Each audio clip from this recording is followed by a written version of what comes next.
Olá pessoal, tudo bem? Meu nome é Bruno Gama, eu sou advogado. E hoje eu vou falar um pouquinho a respeito de alguns pontos importantes do regime da separação de bens. O primeiro ponto é com relação ao objetivo. O objetivo da separação de bens é estabelecer a não comunicação do patrimônio dos cônjuges, se for casamento, ou a não comunicação do patrimônio dos companheiros, se for uma união estável. Então esse é o primeiro ponto, não comunicação de patrimônio.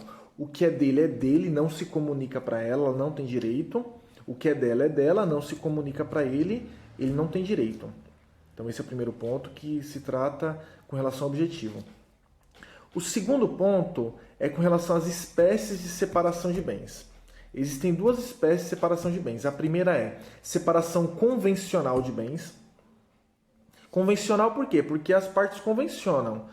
Imagine que uma pessoa que é muito rica vai se casar com a pessoa que é pobre, e essa pessoa que é rica, ela tem o receio de a relação amanhã pode não dar certo, acontece o divórcio, acontece a dissolução, e ela tem que dividir o patrimônio. Muita gente tem esse receio, então o que ela faz para se resguardar? Ela casa no regime da separação convencional de bens. Então essa é a primeira espécie, separação convencional de bens. Aqui as partes escolhem, elas têm liberdade para escolher. E outro caso, separação obrigatória de bens. Algumas pessoas, ou então algumas situações, a lei obriga que aquele casamento seja regido pela separação de bens. Exemplo, uma pessoa com mais de 70 anos. Um exemplo muito comum que a gente vê é a pessoa que tem mais de 70 anos.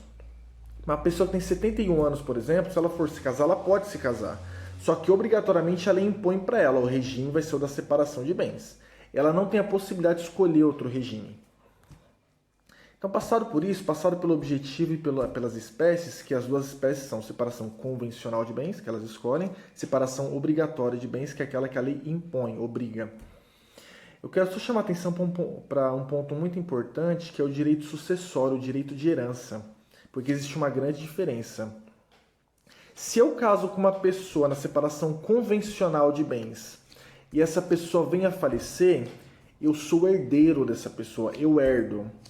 E outra situação muito diferente, que ocorre de uma maneira muito diferente, é na separação obrigatória de bens. Por quê? Se eu caso com uma pessoa, com uma senhora de 71 anos, por exemplo, e ela tem muito patrimônio, e ela vem a falecer, é separação obrigatória de bens. Nesse caso, eu não herdo. Então, essa é uma particularidade muito importante. Se eu caso no regime da separação convencional de bens, se acontecer o divórcio, se acontecer a dissolução, eu não tenho direito ao patrimônio dela.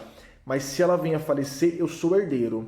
Diferente da separação obrigatória de bens, que caso a pessoa, a minha esposa, por exemplo, se eu casei na separação obrigatória, eu estou dentro de alguma daquelas hipóteses de separação obrigatória, e a minha esposa vem a falecer, eu não sou herdeiro.